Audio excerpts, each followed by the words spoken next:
struggle for me as an introvert teacher to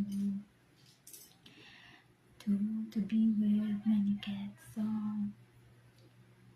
I have to be alone at night so I can recharge my battery. That's it. That's my struggle actually as an introvert teacher. Introverted means that yes, I'm very shy and reserved. I'm very quiet.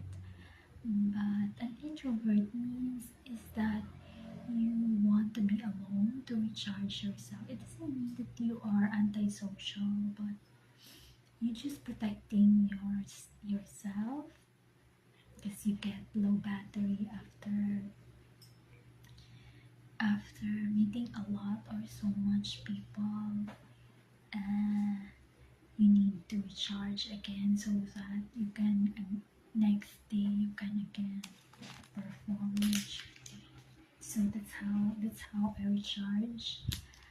It's very difficult. I actually wanted to be at the library. Now I'm at the office of the head teacher because I don't have a classroom.